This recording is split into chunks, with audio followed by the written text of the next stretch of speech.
Hi. This video will show you how to use the Atmos call listing page. Understanding the primary functions of the call listing page gives Atmos users powerful control over their call data. Let's begin. When you log into Atmos, you'll be brought to the home page. As covered in a previous tutorial, unchecking the Show This Page at Login box changes the default Atmos homepage to the call listing page. Let's go there now. Here we see the main search bar of the call listing page. The search bar allows you to filter your call listings by multiple criteria. These columns allow you to filter your calls. You can specify a time period to filter by.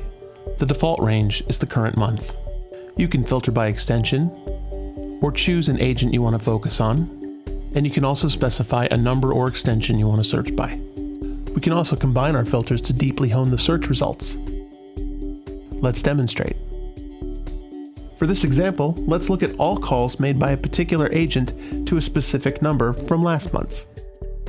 First, we set the date range to last month. Now we select George T as the agent in question. Let's narrow it to all calls that he made or took to numbers that start with 412. Here are our filtered results. Before reviewing, let's expand the data we can see in the call listing. Clicking on the Edit Columns text will allow you to change what columns are displayed on the call listing page. Let's add call direction. This will give us a visual indication of whether the call was incoming or outgoing. Simply move the call direction title from the available columns to the visible columns. Drop it where you'd like it to land on the call listing page and click Save.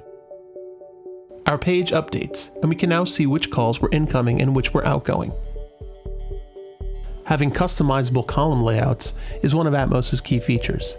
It allows the user to decide what kind of information they want to see on the call listing page.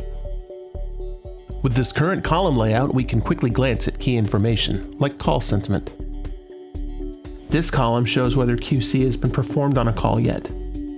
We can also flag calls for follow-up, or we can view a call's legal hold status. Setting a call on legal hold is done from the call details page and will be covered in a later tutorial. Legal hold status overrides a call's retention period in order to prevent it from being deleted. We can make notes and download calls from here. When you make a note on a call, you have 14 minutes to edit or delete your note before it becomes a permanent part of the call record.